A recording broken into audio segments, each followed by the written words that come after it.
All right, here is my special topic presentation. Why do some bats have bigger testes than others? Here's my introduction. Males evolve larger testes, or females often mate with multiple males.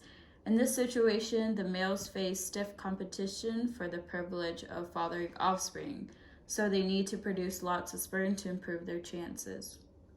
A male bat faced with lots of rivals can make more sperm by growing bigger testes.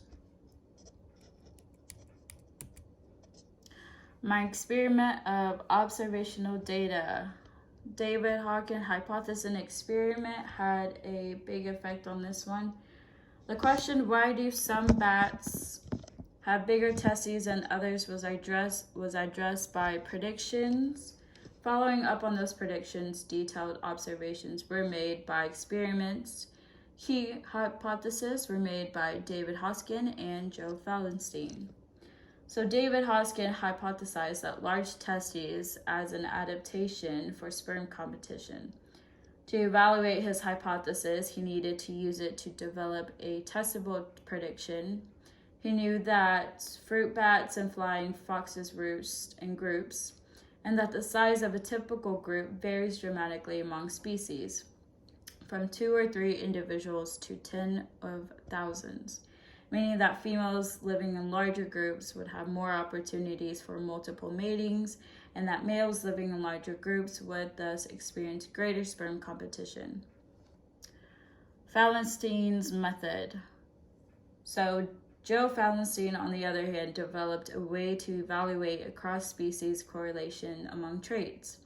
His method, or patterns of divergence as sister species, evolve independently away from their common ancestors. His data showed that divergence and contrast had arose between a pair of sister species as they evolved away from the common ancestor, representing that species evolved a larger group size than its sister species, and also tended to evolve larger testes. Here's my essential experiment or observational results. 6 species are plotted on a graph. We have A, B, C, D, E, and F.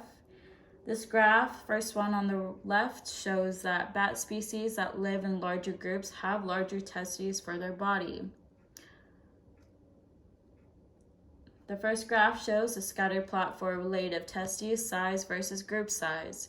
This graph shows a positive correlation between the 2 traits. Now imagine that the evolutionary relationship among our 6 species are as shown in the phylogeny. Species A, B, C are all closely related to each other, as well as D, E, and F are. It may be that species A, B, and C all inherited their small group sizes and their small testes from their common ancestor. Likewise, it may be that species D, E, and F all inherited large group sizes and large testes from their common ancestor, shown in the second graph. The possibility that our 6 species inherited their traits from just 2 common ancestors does deflate the strength of the evidence of Mr. Hoskin. Here is my conclusion. So in the I'll start off with the first one. Larger roosting groups equal larger testes. So in the textbook, Hoskin reasoned that females living in larger groups would have more opportunities for multiple matings, and that males living in larger groups would thus experience greater sperm competition.